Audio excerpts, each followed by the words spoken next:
সম্মানিত ভাইরা আমার, ন্যায় বিচার প্রতিষ্ঠিত করতে হবে।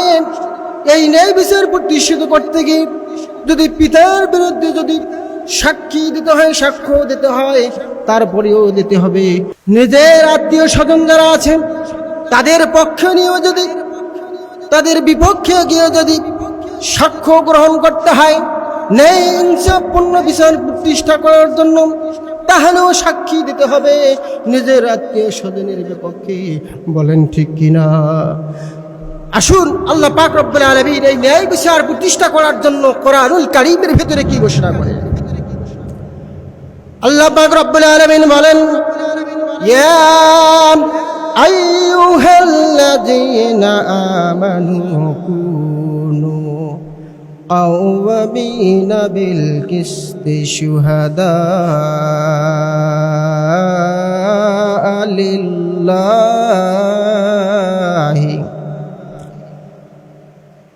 ওয়ালাউ আলা আনফুসিকুম আওil ওয়ালিদাইনি ওয়াল আকরাবিনা আইয়াকুম গানিয়ান আও ফাকিরা ফাল্লাহু আওলা বিহিমা ফালা তাত্তাবিউল হাওয়া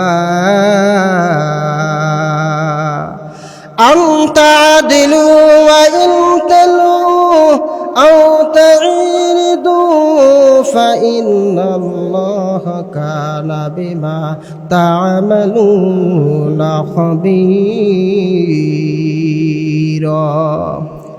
সম্মানিত বন্ধুগণ, আমার ভাইয়েরা আমার, এই ন্যায় ইনসাফপূর্ণ বিচার প্রতিষ্ঠা করার জন্য আল্লাহ পাক রব্বুল আলামিন কোরআনুল কারীমের ভিতরে ঘোষণা করেন, ইয়া আইয়ুহাল্লাযীনা আমানু, হে ঈমানদারগণ, একটু খেয়াল করুন।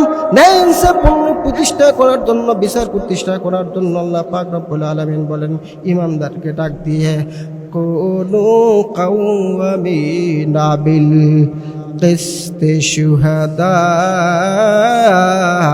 লিল্লাহ। রব্বুল আলামিন বলেন, তোমরা ন্যায় নীতির উপর প্রতিষ্ঠিত থাকবে, ন্যায় ইনসাফপূর্ণ বিচারের জন্য তোমরা অটল থাকবে।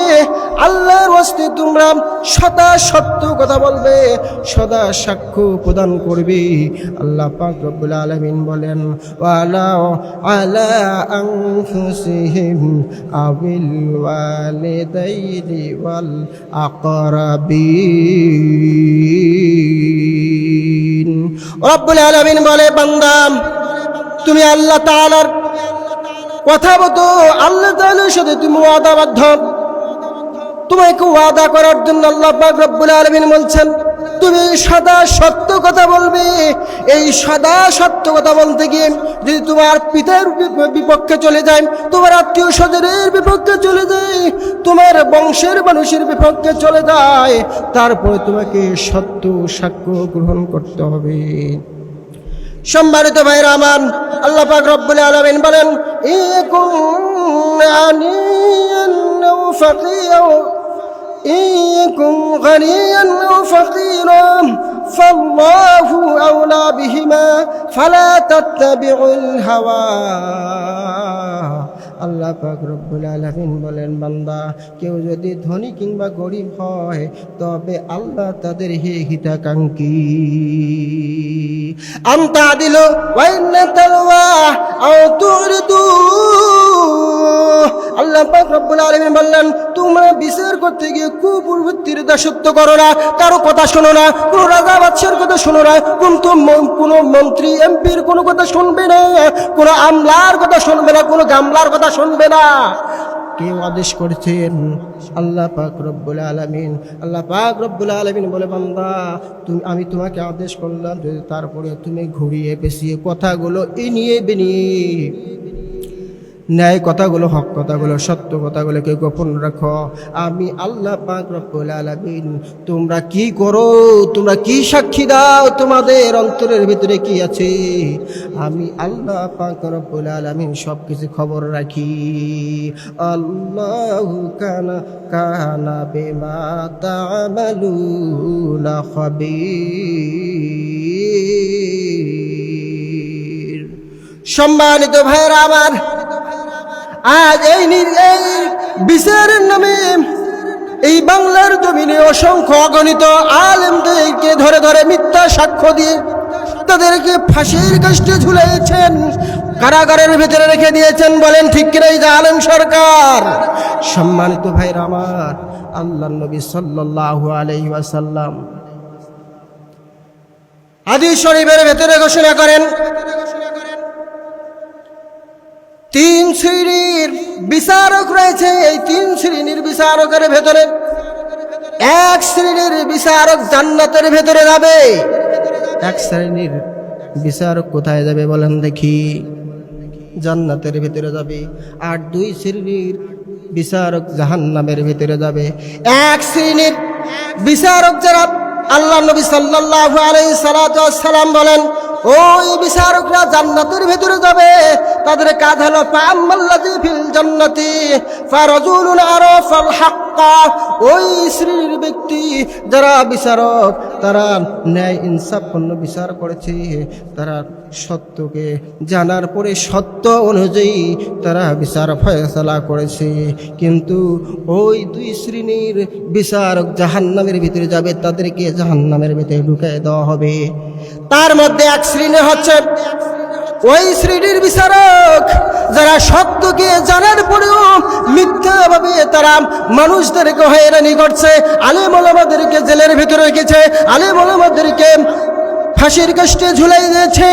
এই বাংলার জমিনে 50 বছর ধরে কোরআনের রাজ কায়েম করার জন্য মাঠে ময়দানে কাজ করলেন।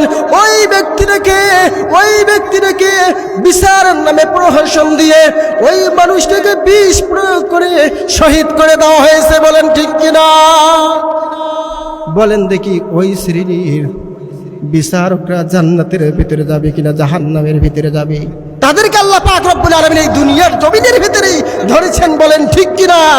সম্মানিত ভাইরা আমার, আর এক শ্রেণীর বিচারক যারা রয়েছে তারা সবসময় সদা সর্ব অবস্থায় সব কিছু জানেন। সব কিছু জানার পরে তারা ওই মানুষের প্রতি জুলুম করেন, এই বিচারের নামে জুলুম করে, অত্যাচার করে, অন্যায় করে নিরীহ মানুষদেরকে তারা ধরে জেলখানার ভিতরে ঢুকায় দেয়, তাদেরকে সাজা দিয়ে দেয়, তাদেরকে ফাঁসির কাষ্টে ঝুলায় দেয়। তারাও জাহান্নামের ভিতরে পতিত হবে। সম্মানিত ভাইরা আমার, আল্লাহর নবী সাল্লাল্লাহু আলাইহি সাল্লাম ন্যায় বিচার প্রতিষ্ঠা করার জন্য দৃষ্টান্ত রেখে গিয়েছেন। কুরাইশ বংশের সমস্ত মানুষগুলো একত্রিত হয়ে গিয়েছেন, মানুষগুলো একত্রিত হয়ে গেল। তার মধ্যে একত্রিত হওয়ার কারণ হলো একটি গোত্র ছিল, খুব নামি দামি গোত্র ছিল আরবের জমিনের ভেতরে। মাখজুমি গোত্রের একজন মহিলা, তার নাম ছিল ফাতেমা। কি নাম? তার নাম ছিল ফাতেমা। সে চুরি জিতু করেছেন আল্লাহর বিধান অনুযায়ী, আল্লাহর কোরআনের আইন অনুযায়ী তার হাত কেটে দিতে হবে। তখন সমস্ত কোরাইশগণ একত্রিত হয়ে গেল। তারা বসে গবেষণা করতেছেন এই সংক্রান্ত। একজন পরিবারের মেয়ে ফাতেমা, তার হাত কেমন করে কেটে দেওয়া যায়, কেমন করে কেটে দিলে কেমন হবে। সমাজের ভিতরে সে মুখ দেখাতে পারবে না, তার পরিবারের মানুষ মুখ দেখাতে পারবে না, তার বংশের মানুষগুলো মুখ দেখাতে পারবে না, লাঞ্ছিত হবে, অপমানিত হবে। সমস্ত কুরাইশের মানুষগুলো একত্রিত হয়ে গেল, সলা পরামর্শ করা শুরু হয়ে গেল। কি করা শুরু হয়ে গেল? সলা পরামর্শ করা শুরু হয়ে গেল। এদিক মধ্যে সবাই চিন্তা করতেছেন কাকে আল্লাহ রাসূলের কাছে পাঠিয়ে দেওয়া যায়, এই বিচারটা যেন একটু হালকা করি, এই ফাতেমার হাত যেন কাটতে না পারি। এই সম্ভ্রান্ত পরিবারের মেয়ের যদি হাত কাটা হয় তাহলে এই বংশের মানুষগুলো অপমানিত হয়ে যাবে, মানুষগুলো সমাজের ভিতরে নিম্নগামী হয়ে যাবে, মানুষগুলোর কোনো অস্তিত্ব থাকবে না, মানুষদের কোনো কর্তৃত্ব থাকবে না, তাদের বংশের মর্যাদার হানি হয়ে যাবে। তারা সবাই গবেষণা চিন্তা করার পরে তারা সিদ্ধান্ত গ্রহণ করল যে আল্লাহর রাসূলের সব থেকে প্রিয়, অত্যন্ত কাছের তিনি হচ্ছেন উমামা ইবনে হযরতে যায়েদ রাদিয়াল্লাহু তাআলা আনহু। কি নাম? উসামা হযরতে যায়েদ রাদিয়াল্লাহু তাআলা আনহু।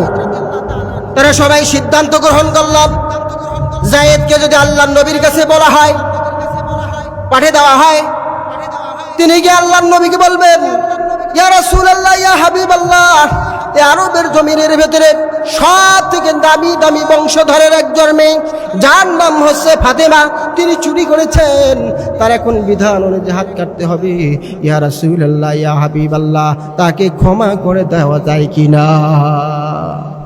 সম্মানিত ভাইরা আমার, যখন আল্লাহর নবীর কাছে যায়েদ যখন গিয়ে সুপারিশ করলেন, সাথে সাথে আল্লাহ রাসূল সাল্লাল্লাহু আলাইহি সাল্লামের চেহারা লাল হয়ে গেল। তিনি বসার থেকে দাঁড়িয়ে গেলেন। কি করলেন? বসার থেকে যখন দাঁড়িয়ে গেলেন, যাওয়ার পরে আল্লাহ নবী সাল্লাল্লাহু আলাইহি ওয়াসাল্লাম বললেন, ও আমার সাহাবীরা শোনো, তোমরা কি অতীত যুগের কওমের মানুষগুলো যারা ছিল, পূর্বের যুগের কওমের মানুষগুলো যারা ছিল, যারা তারা আল্লাহ তাআলার সীমা লঙ্ঘন করেছেন, তারা অপরাধ করেছেন, হাত কাটার অপরাধ করেছেন, তার থেকে বড় ধরনের অপরাধ করেছেন, করার পরে তখন তারা নবীর কাছে গিয়ে, তারা আল্লাহর নবীর কাছে গিয়ে, তারা সেখানে গিয়ে তারা সুপারিশ করেছেন, এই আযাব থেকে পরিত্রাণ হওয়ার জন্য ছলচাতুরি করেছেন। তোমরা কি ওই জমানার নবী এবং রাসূল এবং কওমের মানুষদের মতো হয়ে গেলে? ও আমার সাহাবারা শোনো,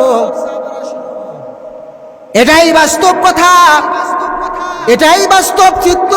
আমি মুহাম্মদ সাল্লাল্লাহু আলাইহি ওয়াসাল্লামের কলিজার টুকরা মেয়ে ফাতেমা যদি চুরি করত, তার বিচার কোরআন অনুযায়ী হতো, আল্লাহর আইন অনুযায়ী হতো।